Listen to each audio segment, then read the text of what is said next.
Bersama keluargaku melayani Tuhan, bersatu selamanya mengasihi Engkau.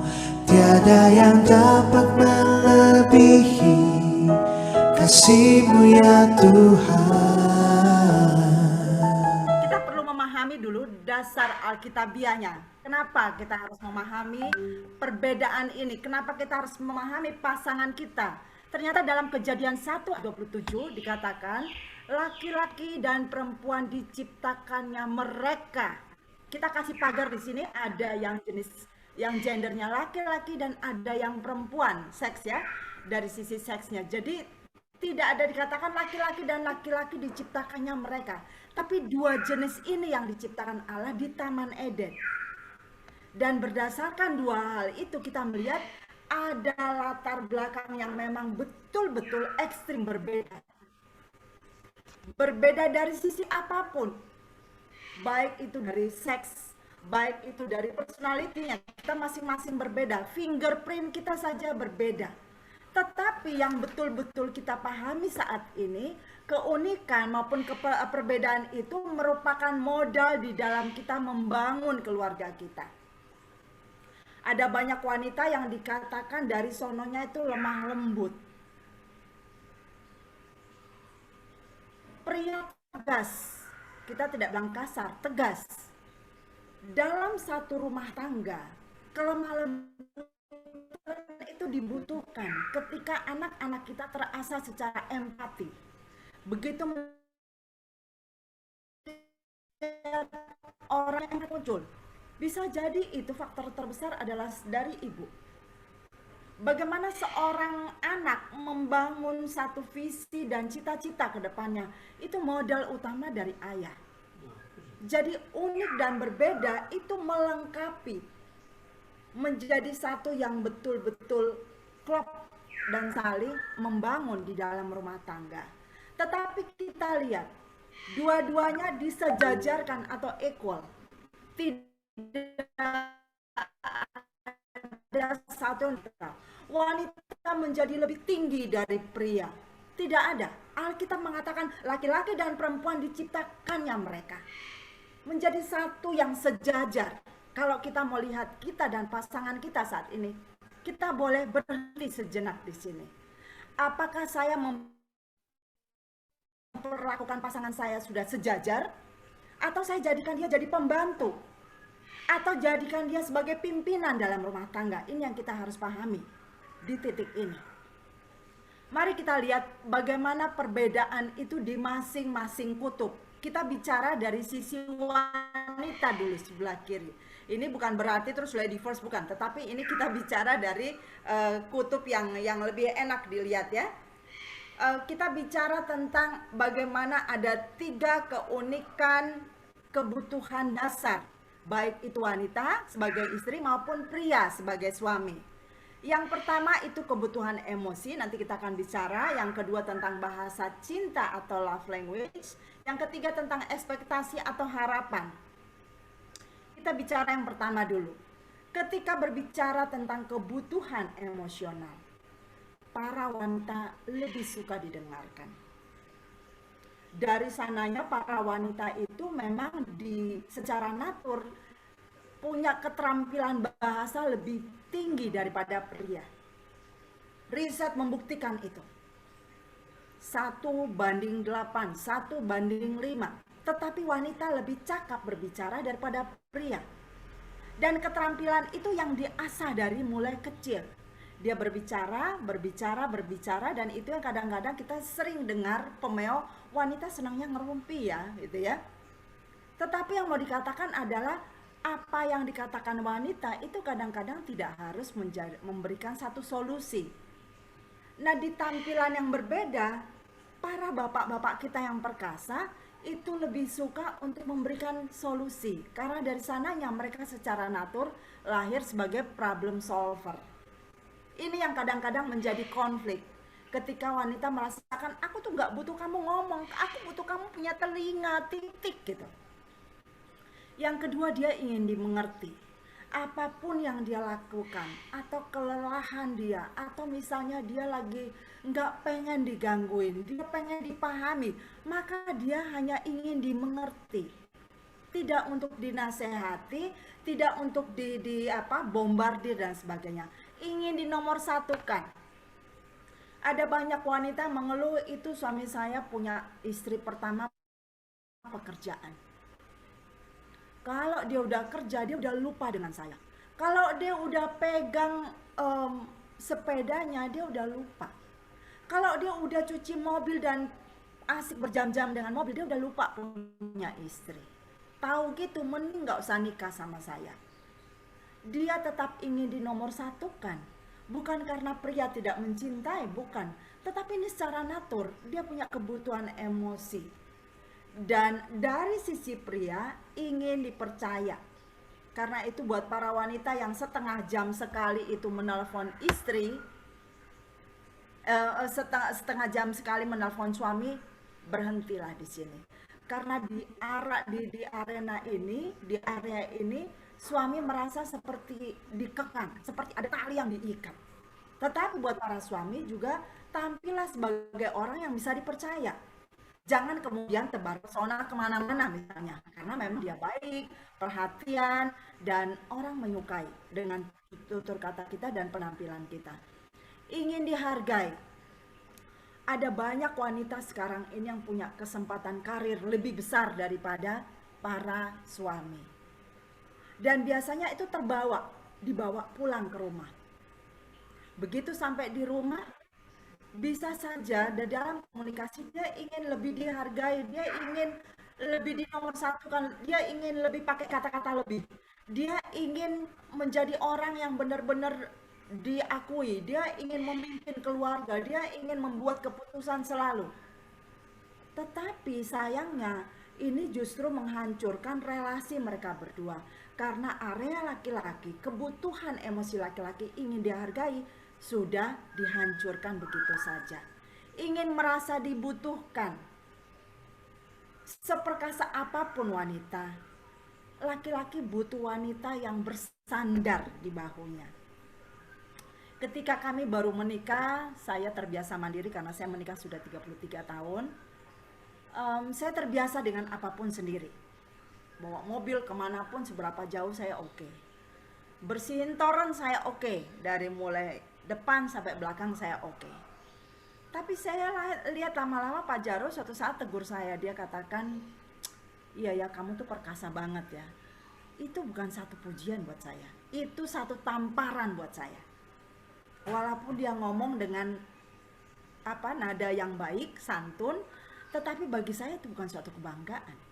Saya menghilangkan harga dirinya, eksistensinya sebagai seorang suami yang memang ingin merasakan bahwa saya bersandar pada dia. Saya membutuhkan dia. Saya tidak gampang, tetapi saya coba untuk berproses, merasa membutuhkan dia. Even kadang-kadang satu hal yang saya tahu persis itu satu hal yang lebay, tapi saya lakukan. Pak, anterin dong ke depan. Aduh, gitu ya dulu. Tapi sekarang itu bagi saya suatu hal yang menguatkan relasi kami. Ingin dicintai melalui making love. Ada berapa banyak wanita, kita ini para wanita, yang kalau sudah terluka dengan ucapan suami, kita menjauh dari suami. Boro-boro making love, kita ngobrol aja udah gak pengen. Dan ketika suami tubruk kita misalnya, kita bilang, kau lupa ya, tadi kamu baru nyakiti aku. Aku tuh kayak gak merasa dihargai. Kamu ngomongin aku ke mama, kamu telepon kakakmu terus ngomong begini. Dan itu hilang begitu saja. Terus kamu suruh aku ngeladeni kamu, no way.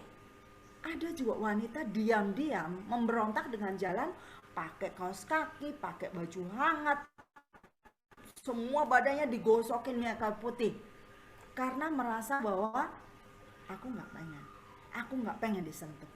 Nah ini yang menjadi keunikan kebutuhan emosi. Minta dimengerti untuk sendiri. Kalau kita baca buku Woman from Venus, Man from Mars, itu ada disebut bahwa pria itu punya cave, punya gua. Ada waktu-waktu ketika dia mengalami masa sulit, dia ingin masuk ke guanya. Sementara kita wanita merasa, ya cerita dong. Aku kan ada untuk kamu. Aku cerita susah dan sedih, aku tampil. Terus kita paksa suami kita untuk cerita dong, terbuka dong. Sementara suami merasa, apaan sih? Aku hanya pengen sendiri, please deh. Nah ini kadang-kadang bisa jadi satu konflik yang semakin tajam kalau kita tidak memahami hal ini. Bagaimana dengan bahasa cinta? Di retreat 2-3 tahun yang lalu kita ada beberapa pasangan yang sudah ikuti tentang 5 love language. Tapi ini kita bicara secara umum. Ternyata rata-rata wanita suka disentuh, bukan making love. Ini membedakan. Disentuh itu ketika bapak menyentuh istri dengan mengusap rambut atau kepalanya. Disentuh itu ketika mengusap tangannya. Disentuh itu ketika menepuk pipinya. Disentuh itu ketika mencium seluruh wajahnya. Disentuh itu ketika mengusap-usap punggung. Semua itu namanya sentuhan fisik. Banyak wanita yang senang kalau waktu suaminya untuk dia. Bareng-bareng kemana-mana ngobrol, berdua nonton, berdua. Pokoknya, ya kita pakai kata pokoknya, meluangkan waktu kebersamaan. Nah, tetapi juga ada banyak wanita yang suka dibantu. Dalam tanda kutip ini domestic job. Ada banyak keluarga termasuk kami saat ini memberhentikan Neni pada waktu itu. Dia memang mau pulang kampung, dia mau balik lagi. Saya tidak terima karena ibu saya sudah 82 tahun dan kami harus menjaga. Saya batasi nanti setelah pandemi. Tetapi kemudian pekerjaan rumah menjadi satu hal yang cukup mendatangkan pressure buat semua. Nah, Pak Jarwo bisa aja diam, nggak lakukan apapun buat saya. Tetapi sebaliknya karena kami tahu tentang hal ini, dia melakukan apa yang dia bisa lakukan untuk saya. Jadi walaupun bahasa kasihnya bukan pelayanan, tapi Pak Jarwo bilang nanti kalau soal nyapu dan ngepel aku aja ya. Waktu-waktu tertentu ketika saya repot sekali, dia akan menjemur pakaian, mencuci mesin, pakai mesin, nyiram tanaman. Saya nggak memperbudak dia loh Bapak Ibu, tapi dia lakukan dengan penuh cinta dan kami menikmati hal ini sebagai satu hal yang memberikan dukungan bagi saya. Memberikan finansial, kebutuhan finansial. Banyak wanita mengatakan, walaupun saya udah kerja, saya kepengen dong belanja pakai duit suami. Masa dari mulai kami nikah satu benda pun gak pernah loh aku beli dari duit suami. Dan ada juga pasangan-pasangan yang secara unik mengatakan kami punya keuangan yang berbeda-beda. Nah ini harus dibicarakan ulang. Karena ternyata ini bukan rumah tangga. Apalagi rumah tangga di dalam Kristus. Ini namanya rumah-rumahan. Bagaimana dengan pria? Kita lihat, ini ada versusnya ya. Ketika tadi kita bicara kebutuhan, keunikan bahasa cinta wanita itu sentuhan fisik. Ternyata melalui riset, ada 85% responden pria yang mengatakan kebutuhan seks dia itu nomor 1. Itu merupakan satu bahasa cinta buat dia. Ketika istrinya bisa disentuh, kemudian mereka making love, bagi dia fulfill needs-nya. Jadi kebutuhan cintanya terpenuhi. Dipuji. Nah, para ibu, para wanita, kadang-kadang kita pelit sekali memuji suami. Bagi kita dia hadir, mencukupi kebutuhan finansial kita, bantu kita, itu adalah tanggung jawab dia. Nggak perlu lagi ngomong apa-apa, nggak perlu lagi apresiasi apa-apa. Ternyata riset membuktikan bahwa banyak sekali pria, sekian puluh persen di atas 80 pria, itu senang kalau dipuji. Dia apresiasi, papa baik deh. Makasih ya papa udah nemani mama tadi ke dokter. Makasih ya papa tadi udah kasih waktu untuk anak-anak. Makasih ya papa udah ngobrol-ngobrol dengan anak-anak. Makasih ya tadi kita boleh nerima tamu dan teman-teman itu adalah teman-teman kita, teman-teman sekolah atau teman-teman kuliah. Dilayani. Jadi ini tidak menyangkut bahwa dia itu anak pertama dalam keluarga, anak bontot, anak tunggal, bukan. Tetapi rata-rata pria senang dilayani. Buatin teh, dipijitin, disiapin bajunya, kalau memungkinkan disetrikain bajunya, dilayani, dimasakin sesuatu yang dia sukai. Dan itu bukannya memperbudak kita para wanita, bukan. Ini adalah satu wujud cinta kita kepada suami. Sehingga apapun yang kita berikan jangan mode transaksi, tetapi kita berikan karena memang kita melakukan itu dengan cinta. Karena memang Tuhan telah menyatukan kita dalam satu cinta yang baik, cinta yang kudus, dan lain-lain sebagainya. Kita akan lihat tentang ekspektasi atau harapan. Bagi para wanita, dicintai itu penting sekali. Ketika tadi kita bicara bahwa wanita senang dinomorsatukan, maka hai para pria, berikan perhatianmu yang nomor satu kepada istrimu. Bukan pada ibumu, bukan kepada hobimu, bukan kepada wanita lain. Ada banyak saat memahami hukum kelima, hormati ayah dan ibumu. Maka semua kita setor atau kita ceritakan kepada orang tua tanpa menyadari sebetulnya inti utama pernikahan adalah suami dan bukan istri dan orang tua, bukan. Itu sudah di ring kesekian. Nah, dicintai itu bicara tentang bagaimana kita menghargai keberadaan istri kita sebagai orang yang pertama di dalam hidup kita. Dan kita tunjukkan melalui perilaku atau sikap. Diterima apa adanya. Kalau istri Anda memang dari sononya Anda nikahi kurang dari sisi edukasi, Anda harus belajar untuk menerima dia. Jangan alasan setelah 15 tahun menikah, 8 tahun menikah, kemudian katakan, aku bosan asal ngobrol sama istriku, dia gaptek, gak bisa diajak ngomong, malu sama teman-teman. Kenapa Anda jatuh cinta dulu sama dia? Oh, karena bodinya? No. Itu including dari sumpah kita di hadapan Tuhan. Aku mencintai dia, kelebihan dia, kekurangan di dalam suka dan dalam duka. Duka itu menerima segala hal yang lebih dari pasangan kita, segala yang kurang dari pasangan kita. Tidak membandingkan dengan pegawai atau teman kita kantor. Temanku wangi, pakai parfum, rambutnya selalu di blow, selalu ke salon. Kamu bau minyak kayu putih, bau minyak, bau bedaknya anak-anak, bau minyak telon, dan segala macam bau-bauan yang gak sedap. Diterima apa adanya, dengan dia dasteran pun kita terima. Dengan dasternya bolong-bolong pun kita terima. Dengan baju, dengan membawa ember pel-pelan pun kita terima. Didoakan.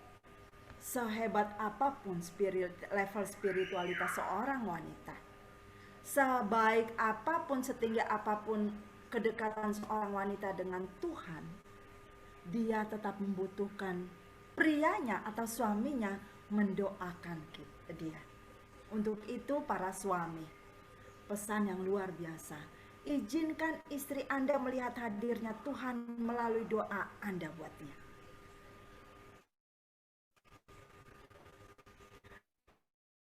Doakan dia.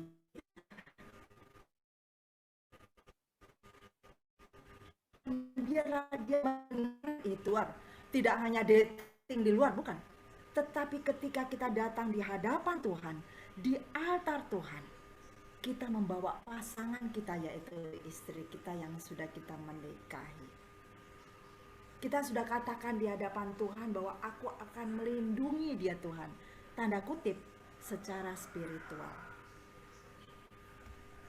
Dihargai upayanya. Kalau dia masakannya nggak enak, lebih enak masakan mama, dia kurang garam, terlalu banyak sambal, terlalu banyak cabai, kita tetap bilang, makasih maka sudah masak buat aku. Enak. Enakan mana punya mama? Ya beda-beda dong, masa dibanding-bandingin. Namanya juga itu mama, kamu istriku. Ya biar bagaimana itu cinta yang kamu sajikan. Kita kadang-kadang bilang pret, iya. Pernikahan banyak pretnya. Ada banyak orang mengatakan setelah menikah dia nggak bisa ngobrol karena obrolannya akhirnya yang formal-formal aja. Formal saja tuh artinya berapa uang sekolah anak, pacaran anak siapa sekarang, kapan mereka mau menikah. Belum lagi bicara kalau anak masih kecil-kecil, ini gimana nih diapersnya, susunya gimana, nanti mau masuk sekolah mana. Tapi kita lihat pada hari ini bahwa ternyata wanita ingin upayanya dihargai. Kalau memang itu memang adalah kewajiban dia, tanggung jawabnya di rumah, tetaplah kita apresiasi. Kita ucapkan sesuatu yang menggambarkan kita menghargai dia. Makasih ya Ma, aku tahu kau capek sekali.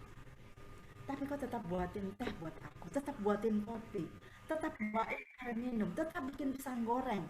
Makasih ya Mama, bener-bener keren banget.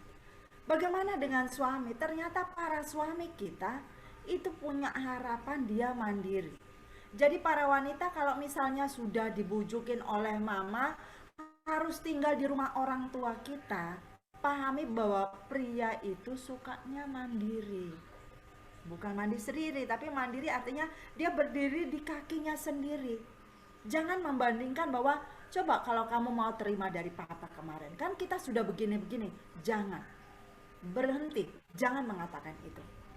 Menjadi pahlawan, suami atau ayah adalah seorang pahlawan dalam keluarga.